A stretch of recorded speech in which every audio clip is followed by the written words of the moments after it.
Picture two people sitting in the exact same coffee shop, ordering the exact same drink. One of them earns $95,000 a year with $800 in their savings account. The other earns $52,000 a year and has 18 months of living expenses saved. The difference isn't the size of the paycheck, it's the playbook. Let me show you how to build yours. Same coffee, same city, completely different financial realities. And the difference has nothing to do with income, luck, or some secret investment strategy you haven't discovered yet. It has everything to do with a set of rules that most people have never been taught.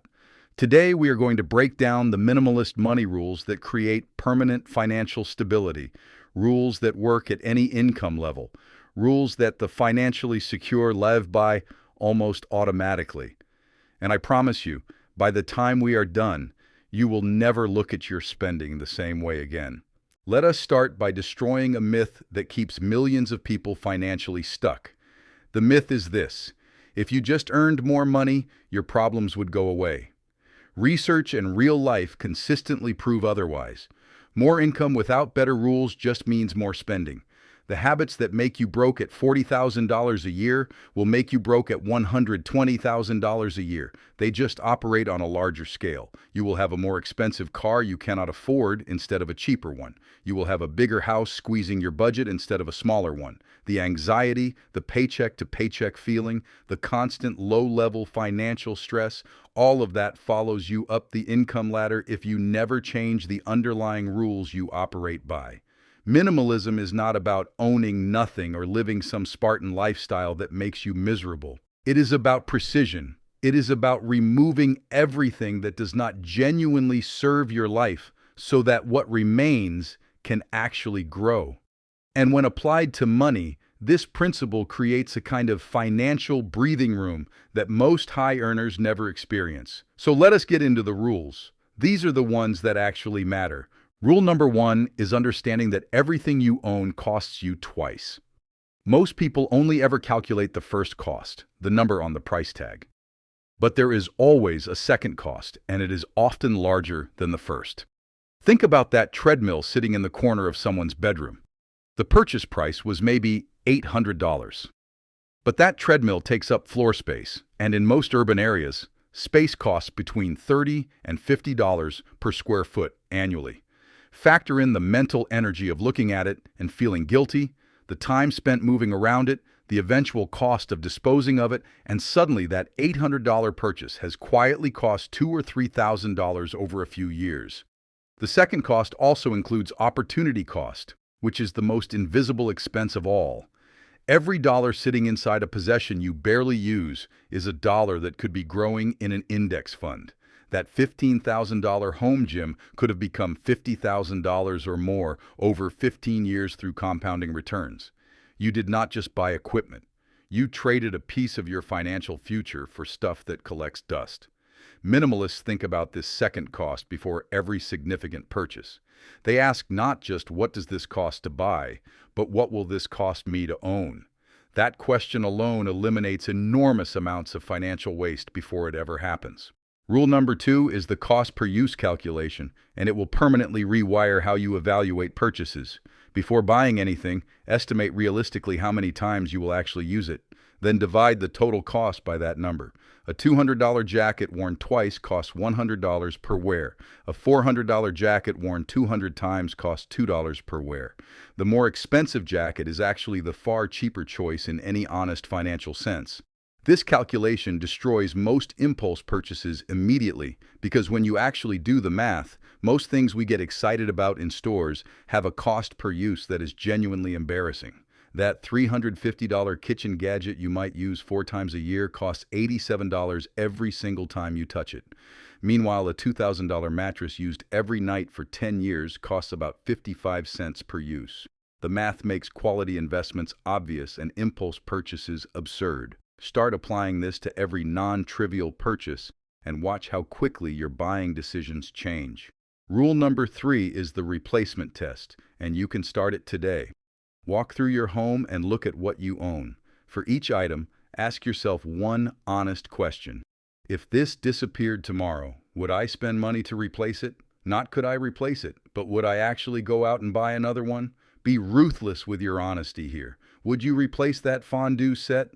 Would you buy another bread maker? Would you repurchase those clothes that have been sitting in the back of your closet with the tags still on them for the past 2 years? For most things, if you are truly honest, the answer is no. You would not replace them. They exist in your life through nothing but inertia. They were impulse buys, obligatory gifts, or remnants of hobbies and phases you moved past a long time ago. Here is the important part. These items do not just have zero value, they have negative value. They cost you space, mental energy, maintenance, and the psychological weight of owning something you do not want but feel vaguely responsible for. Eliminating things that fail the replacement test creates a kind of mental spaciousness that is hard to describe until you experience it. Rooms feel larger. Cleaning is faster. You know where everything is because everything has a purpose. Rule number 4 is about engineering your environment rather than relying on willpower. This one is absolutely critical because willpower is a limited resource that depletes throughout the day. If your financial system depends on you consistently making disciplined choices when you are tired, stressed, or emotionally drained, your system will fail you eventually. Minimalists do not trust willpower alone. They design their environment so the right choice is the automatic choice. On the spending side, this means creating friction. Remove your saved credit card numbers from online retailers. Delete the shopping apps from your phone. Unsubscribe from every promotional email list. Avoid stores unless you have a specific, planned purchase in mind. These steps sound small, but collectively they eliminate a massive amount of impulsive spending before it has the chance to happen. On the saving side, remove friction entirely. Set up automatic transfers to your investment accounts that happen the moment your paycheck arrives, before you ever see or touch the money. Keep minimal balances in your easily accessible checking account. Make saving the default and spending the effort. People who automate savings consistently build more wealth than those with higher incomes who save whatever is left over, which is usually nothing. Structure beats motivation every single time. Rule number 5 is the 24 to 30-hour waiting period, and the data on this is genuinely striking. Most purchase desires are not based in actual need or even genuine want. They are sparked by marketing, social comparison, boredom, or momentary emotion. When you pause before acting on these impulses, the desire for most items simply evaporates. Implement a mandatory waiting period for every non-essential purchase. Write down what you want to buy and when you wanted it. Come back the next day, or better yet, a week later. You will be genuinely shocked by how many items you wanted intensely that you cannot even remember caring about 48 hours later. This one rule alone can save thousands of dollars annually. Desire feels permanent in the moment. It almost never is. When you stop feeding impulses immediately, you discover that most of your spending was never really serving you. Rule number 6 is defining enough before you start earning more. This is the trap that keeps high earners financially trapped for their entire careers. They never establish what enough looks like, so every income increase gets instantly consumed by lifestyle expansion. They earn more, they spend more, and they feel exactly as financially stressed as they did before the raise. Minimalists break this cycle by drawing a clear line in advance. They decide what kind of home is genuinely sufficient, what level of transportation meets their real needs, what wardrobe they actually use, what food and entertainment genuinely makes them happy. Then they earn toward those targets rather than constantly pushing the finish line further away. Here is why this matters so dramatically. Someone who defines their comfortable lifestyle at $55,000 annually and then earns $130,000 has $75,000 per year flowing directly into savings and investments. Their counterpart, who earns the same $130,000 but continuously redefines enough upward, may save virtually nothing. Same income. Completely different trajectories. One builds extraordinary wealth. One wonders every January where the money went. Rule number 7 is about the lifestyle multiplier effect, which is something almost nobody talks about but costs people enormous amounts of money. Every major possession you own connects to a whole ecosystem of supporting possessions and ongoing expenses. This is not intuitive when you are standing in front of something in a showroom, but it is absolutely real. A boat does not cost just the purchase price. It needs a trailer, a vehicle capable of towing it, storage fees during off months, insurance, registration, safety equipment, winterization services, and regular maintenance.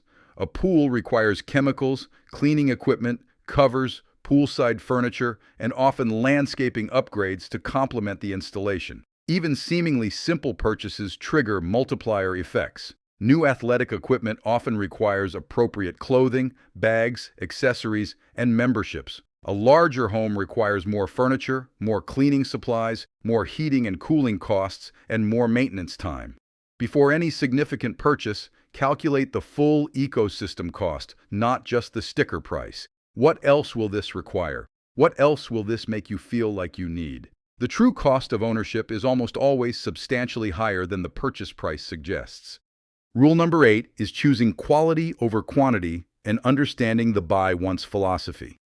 Most people default to the cheapest available option, which sounds financially responsible, but often turns out to be the most expensive choice over time. Cheap things break, wear out, disappoint, and need replacing.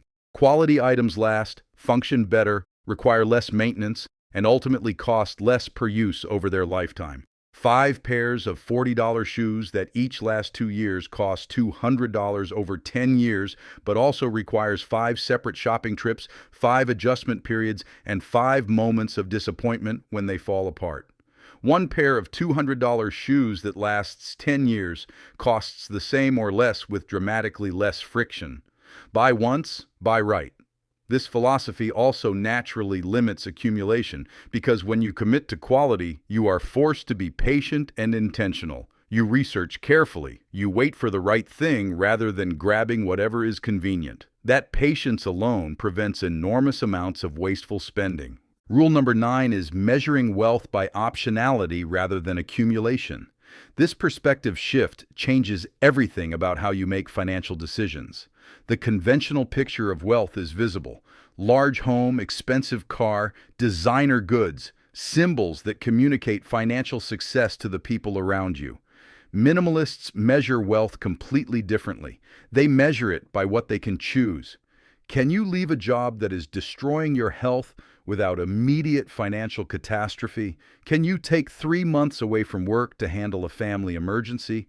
Can you say no to a lucrative opportunity that conflicts with your values? Can you retire before you are 65? Can you start a business without a guaranteed income during the growth phase? These choices are only available to people who have built genuine margin between what they earn and what they spend. Someone earning $200,000 but spending $195,000 has almost no real options. They are entirely dependent on their income continuing. Someone earning $70,000 and spending $40,000 has extraordinary freedom to make choices based on what they actually want rather than what they financially must do. Every purchase you make is not just an exchange of money for an object, it is a trade of future optionality for current possession. Most things are not worth that trade. Rule number 10 is practicing regular, cyclical decluttering rather than occasional massive purges. One of the most common patterns in people who attempt minimalism is this. They do a dramatic one-time purge, feel incredible for a few weeks, and then gradually drift back toward accumulation. Within 2 years, they are roughly where they started.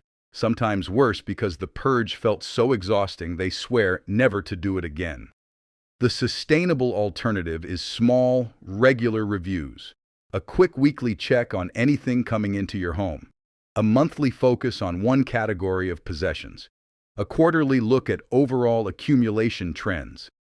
This cyclical approach catches things early when removal is easy, rather than waiting until the problem feels overwhelming. It also maintains awareness. When you regularly examine what you own and what it costs you, you start noticing patterns. You see which categories tend to quietly expand. You recognize which emotional states send you shopping. You identify which marketing tactics work specifically on you. Awareness enables prevention. Prevention is far less painful than periodic crisis management. Rule number 11 is the one-in, one-out policy for everything. Once you have established a baseline of possessions that genuinely serve your life, protect that baseline with a simple rule. Nothing new comes in without something existing going out. Want a new shirt? Choose one to remove before you buy it. Want a new kitchen tool? Identify the one you use least and eliminate it first. This constraint accomplishes something powerful. It forces conscious decision-making about every addition to your life. You cannot just casually accumulate. Every acquisition requires a deliberate choice about what it replaces. That friction prevents the gradual, almost invisible creep of possessions that quietly expands to fill every available space. It also keeps your relationship with your belongings intentional and current. Your possessions remain things you genuinely chose rather than things that simply accumulated through habit and inertia. Rule number 12 is eliminating financial complexity. Complexity is the enemy of both clarity and control. Multiple bank accounts, several credit cards, scattered investments in various places, overlapping subscriptions, insurance policies you barely understand, financial products sold to you by someone earning a commission on the sale. All of this complexity creates confusion, and confusion is where money disappears. Simplify everything aggressively. One checking account, one dedicated savings account, one credit card paid in full every single month, automatic payments for fixed recurring bills, investments concentrated in a small number of straightforward low-cost options like broad market index funds rather than a complicated collection of individually picked stocks and speculative assets. When your financial picture is simple, you can see it clearly. You know exactly what comes in and what goes out. You notice immediately when something changes. Clarity is control, and control is the foundation of financial stability. Rule number 13 is understanding and interrupting the accumulation cycle at its emotional root. This is perhaps the most psychologically important insight in all of minimalism. Most consumption is not actually about the objects being purchased. It is about the feelings those purchases temporarily create or relieve. People shop when they are bored, anxious, lonely, seeking status, or trying to fill a sense of emptiness that the purchased item will never actually address. The relief is temporary.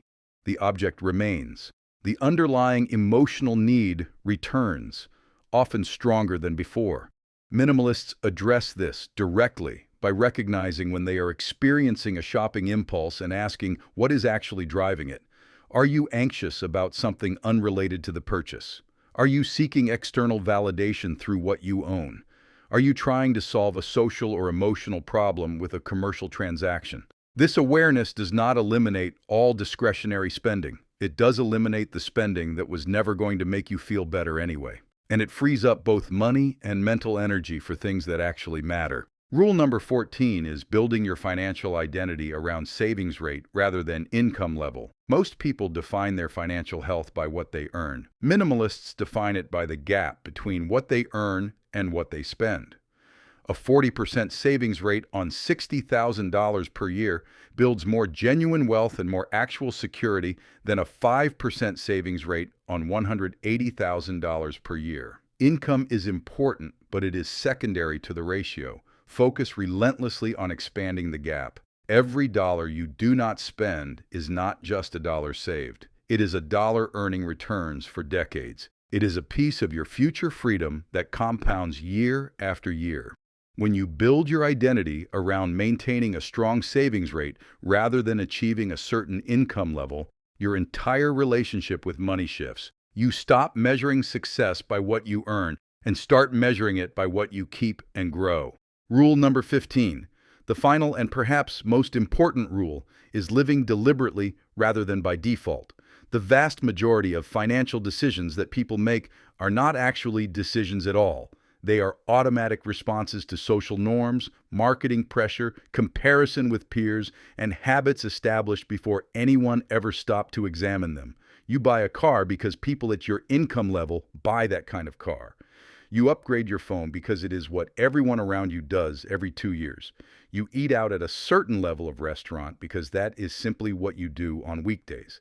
None of these patterns were consciously chosen. They were absorbed. Minimalism at its core is about substituting deliberate choice for unconscious default.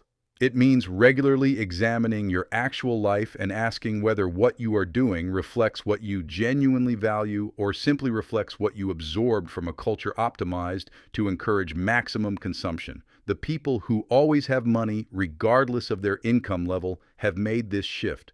They do not spend by default and save whatever is left. They decide what actually matters to them and fund those things intentionally, letting everything else go.